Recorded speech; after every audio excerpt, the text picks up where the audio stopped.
यह कहानी एक गरीब बुनकर की है जिसने गौतम बुद्ध के मार्गदर्शन से अपने काम में कुशलता और समर्पण को अपनाया और अपनी जिंदगी को बदल दिया। इस कहानी से हम सीख सकते हैं कि किसी भी कार्य में ध्यान और समर्पण से ही सफलता प्राप्त होती है। तो चलिए इस प्रेरणादायक यात्रा की शुरुआत करते हैं। एक छोटे से गांव में माधव नाम का एक बुनकर रहता था।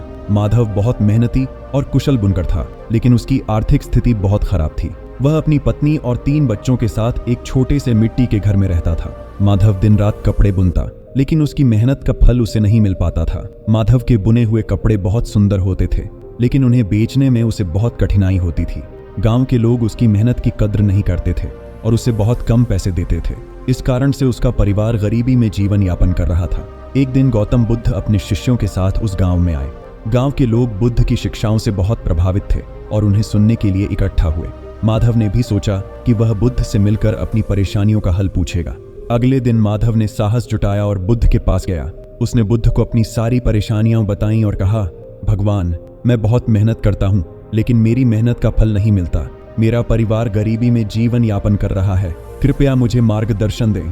बुद्ध ने माधव की बातें ध्यान से सुनी और फिर मुस्कुराते हुए बोले, माधव, मेहनत करना बहुत महत्वपूर्ण है, लेकिन उससे भी महत्वपूर्ण है सही दृष्टिकोण और काम में कुशलता। बुद्ध ने माधव को एक कहानी सुनाई। एक बार एक राजा ने अपने बगीचे में अलग अलग पेड़ लगवाए। हर पेड़ को अलग अलग समय पर पानी दिया गया।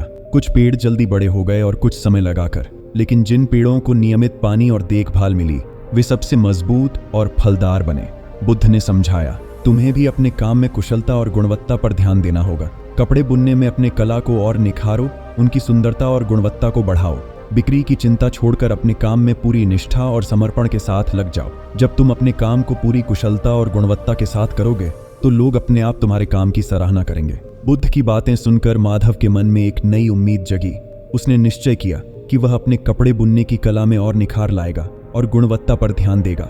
उसने अपने काम में सुधार करने के लिए नए तरीके अपनाए। माधव ने अपने कपड़े बुनने के हर चरण पर ध्यान केंद्रित किया।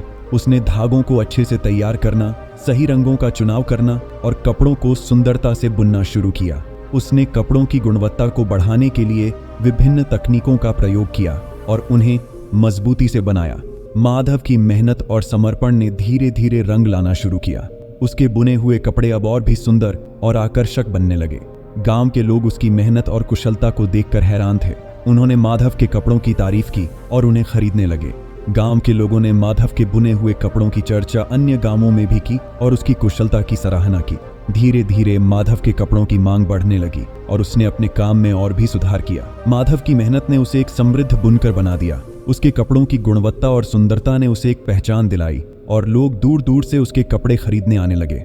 माधव ने अपनी कला को और भी निखारा और नए नए डिजाइन बनाए। कुछ वर्षों बाद माधव ने अपने मेहनत से अच्छी खासी कमाई कर ली।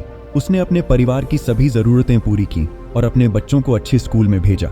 उसने अपने परिवार के लिए एक पक्का घर बनवाया और अपने जीवन को सुधार लिया। माधव ने अपनी सफलता का श्रेय गौतम बुद्ध की शिक्षाओं को दिया। उसने अपने गांव के लोगों को भी कड़ी मेहनत और गुणवत्ता के महत्व के बारे में बताया। उसने गांव में एक बुनाई प्रशिक्षण केंद्र की स्थापना की, जहां लोग कपड़े बुनने की कला और तकनीकें सीख सकते थे। माधव ने अपने अनुभवों को सबके साथ साझा किया और लोगों को प्रेरित किया कि वे भी अपनी मेहनत और कुशलता से अपने जीवन को बदल सकते हैं।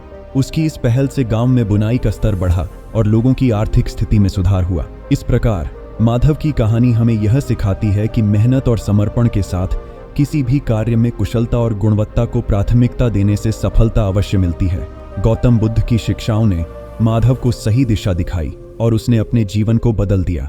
माधव ने अपने संघर्ष, मेहनत और दृढ़ संकल्प से यह साबित कर दिया कि कठिनाइयों के बावजूद भी सपने साकार हो सकते हैं। दोस्तों, इस कहानी से हमें यह महत्वपूर्ण सीख मिलती है कि जीवन में हमें अपने कार्य में कुशलता और गुणवत्ता को प्राथमिकता देनी चाहिए। अगर हमें सफलता चाहिए तो हमें अपने प्रत्येक कार्य को पूरी मेहनत और लगन से करना चाहिए। अगर आपको हमारी यह कहानी पसंद आई हो तो कृपया इसे लाइक और शेयर करें और हमारे चैनल को सब्सक्राइब करना न भूलें। धन्यवाद।